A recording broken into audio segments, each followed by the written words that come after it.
നിർമ്മിതി കേന്ദ്രത്തിലെ പെൻഷൻ പ്രായം ഉയർത്തലിൽ പ്രതിഷേധിച്ച പാലക്കാട് നടന്ന ഗവേണിംഗ് ബോഡി യോഗത്തിൽ യൂത്ത് കോൺഗ്രസ് പ്രതിഷേധം. പ്രവർത്തകർ യോഗത്തിലേക്ക് തള്ളിക്കയറി.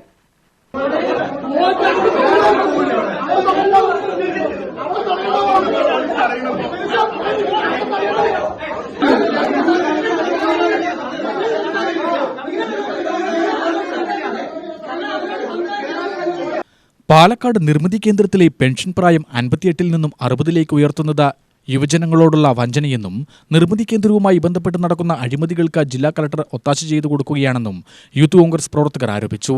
യൂത്ത് കോൺഗ്രസ് ജില്ലാ പ്രസിഡന്റ് KS ജയഘോഷിന്റെ നേതൃത്വത്തിലാണ് ഗവേണിംഗ് ബോഡി യോഗം നടക്കുന്ന കളക്ടറേറ്റിലേക്ക് യൂത്ത് കോൺഗ്രസ് പ്രവർത്തകർ കയറിയത്.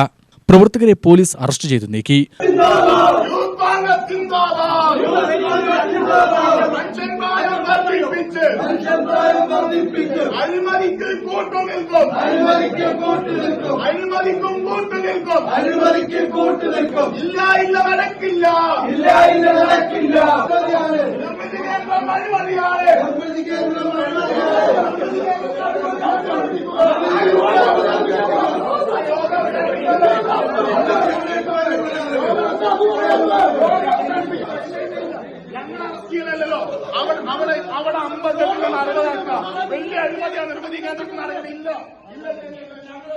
സംസ്ഥാന സെക്രട്ടറി ജിതേഷ് നാരായണൻ, ജില്ലാ ഭാരവാഹികളായ PT അജ്മൽ, ശ്യാം ദേവദാസ്, ആകാശ് കുഴൽമന്നം, സിയാവുൽ ഹഖ്, ജീവൻ എരുമിയൂർ, അഭിലാഷ് മാത്തൂർ, അമിത്, അൻഫൽ എന്നിവർ നേതൃത്വം നൽകി.